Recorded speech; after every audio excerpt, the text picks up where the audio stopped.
CIET NCERT द्वारा प्रस्तुत है। उच्चतर माध्यमिक कक्षाओं के विद्यार्थियों हेतु हमारे आसपास श्रृंखला के अंतर्गत कार्यक्रम हमारे जल संसाधन भाग 1।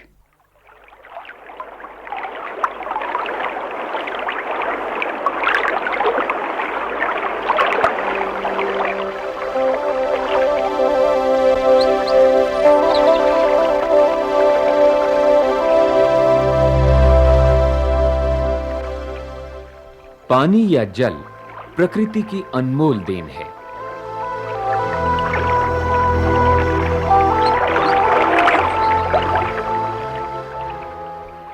जीवन और उसके अस्तित्व के लिए यह इतना जरूरी है कि इसके बिना तो जीवन ही असंभव है। जैसा कि किसी ने ठीक ही कहा है, ना होता जल तो जग जाता जल।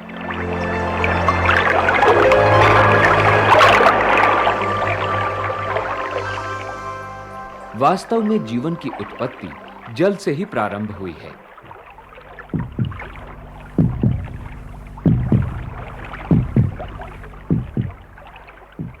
हमारे शरीर का लगभग 65% भाग पानी ही है। दैनिक जीवन की प्रत्येक घरेलू प्रक्रिया में, जैसे खाना बनाने से लेकर पीने के पानी तक, नहाने से लेकर कपड़े धोने तक, शौच से लेकर सफाई तक, प्रतिदिन एक व्यक्ति लगभग 120 लीटर पानी खर्च करता है, जिसमें औसतन 2 लीटर पानी पीने के लिए ही चाहिए। हमारे देश में पानी का सबसे अधिक उपयोग कृषि में फसलों की सिंचाई के लिए होता है। मवेशियों को भी काफी मात्रा में पानी चाहिए। इसी प्रकार विभिन्न उद्योगों में भी इसकी जरूरत पड़ती है, क्योंकि ये एक अच्छा घोलक, शीतक और सफाई का माध्यम है।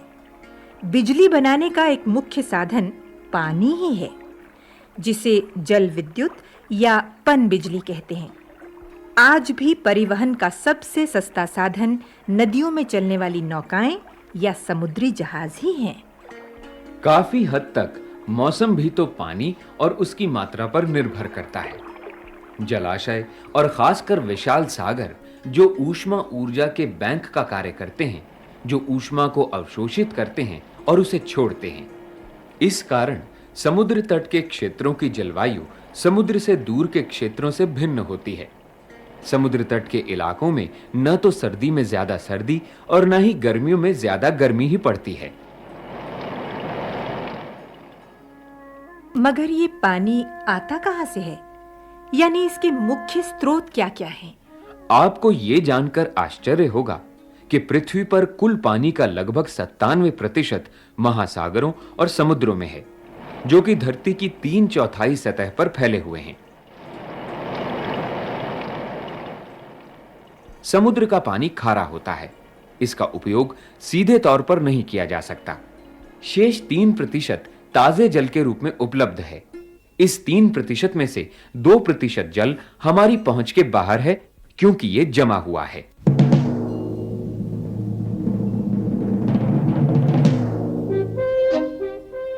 हिम के रूप में पहाड़ों की चोटियों पर, या ग्लेशियरों के रूप में, या फिर अंटार्कटिका, ग्रीनलैंड और ध्रुवों पर बर्फ की विशाल और मोटी चादर के रूप में, जहां पेंगुइन और सील रहते हैं।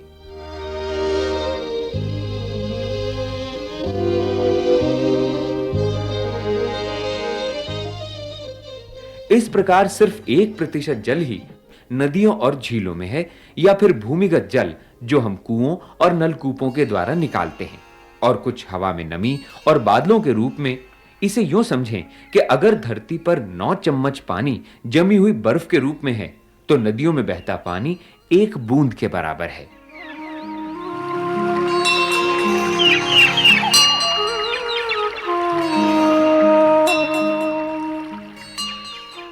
सच कहा जाए तो पानी हमारे आसपास चारों तरफ है।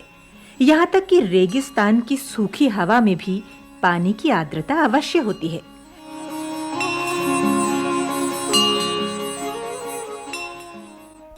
हमारे पैरों के नीचे की मिट्टी में कुछ न कुछ मात्रा में पानी मौजूद रहता है, और उसके नीचे भूमिगत जल। आपने सही बताया, मगर पानी तो वर्षा से भी आता है।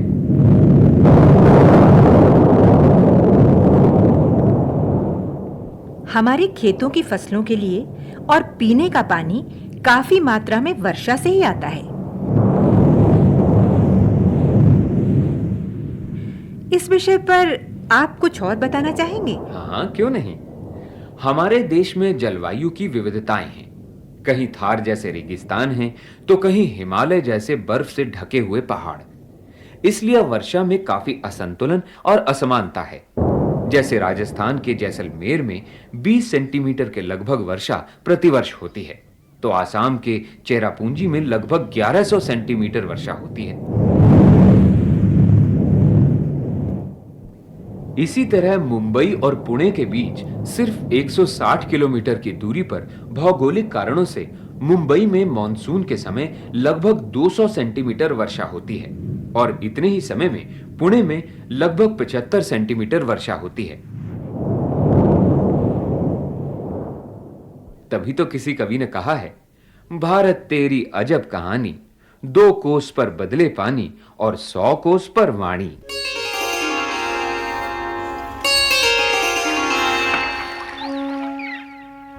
फिर भी हम वर्षा के मामले में भाग्यशाली हैं। कुल मिलाकर हमारे देश में औसत प्रतिवर्ष 115 सेंटीमीटर वर्षा होती है, जो विश्व के अन्य भागों की तुलना में बहुत अधिक है।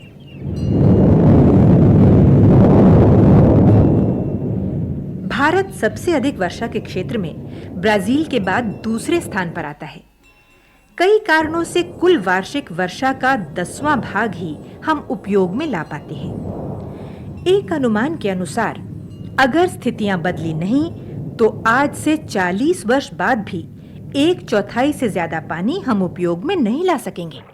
हमारे देश में व्यापक जल स्रोतों का प्राकृतिक खजाना है। कहीं विशाल नदियां तो कहीं आभूषणों जैसी झिलमिलाती झीलें, कहीं झरझर करते जलप्रपात।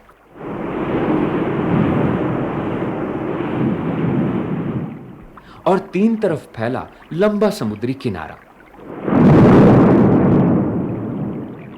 इसका मतलब तो यह हुआ कि हमारे देश में पानी की कोई कमी नहीं है। पानी तो एक मुख्य समाचार बन जाता है जब देश के किसी भाग में सूखा पड़ जाता है।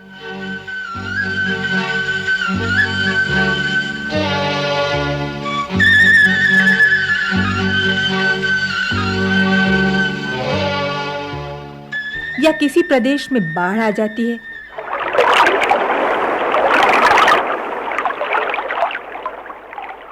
या कई मौतें जल प्रदूषण से हो जाती हैं।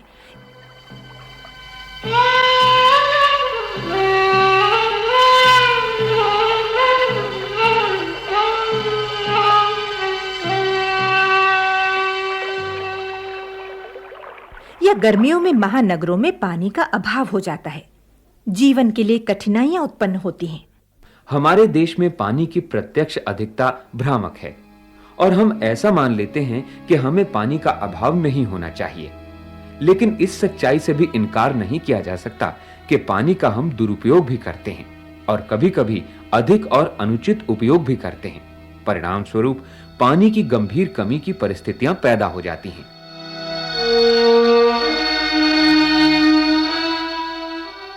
हमारे देश में हर एक को आवश्यकता अनुसार पानी क्यों नहीं मिल पाता है?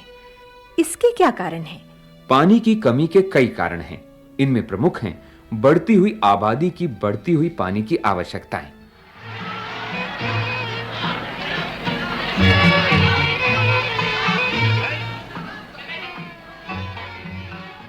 पीने के पानी का मुख्य स्रोत भूमिगत जल है। अधिक जरूरतों को पूरा करने के लिए यह संसाधन तीव्र गति से कम हो रहा है। कई प्रदेशों में भूमिगत जल का बहुत उपयोग होने लगा है। भूमि के नीचे से जल निकालने की दर भूमि में जल रिसने की दर से अधिक है। परिणाम स्वरूप भूमिगत जल स्तर यानी वाटर लेवल बहुत नीचे चला गया है।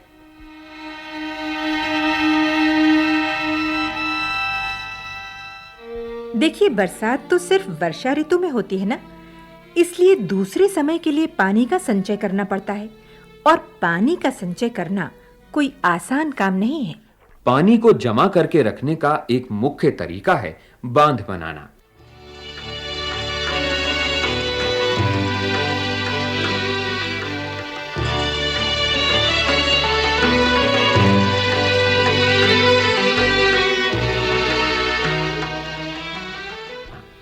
पानी को बड़े पैमाने पर बांध बनाकर उसे एक जगह पर विशेष उद्देश्यों के लिए रोक लिया जाता है।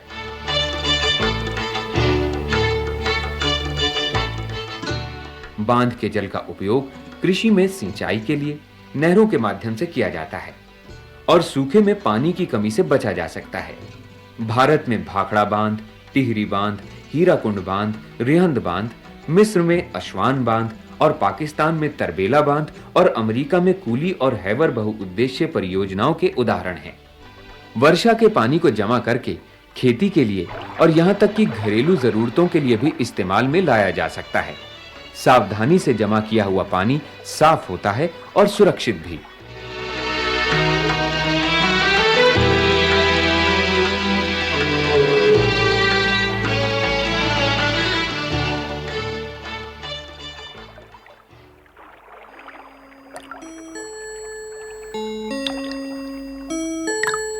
बूंद बूंद से भरती गागर, बूंद बूंद से भरता सागर, बूंद बूंद से भरती गागर, बूंद बूंद से भरता सागर।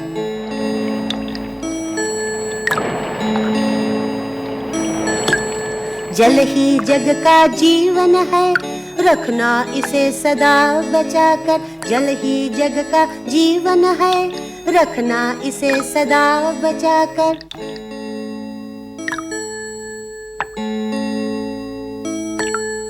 बूंद बूंद से भरती गागर, बूंद बूंद से भरता सागर, बूंद बूंद से भरती गागर, बूंद बूंद से भरता सागर।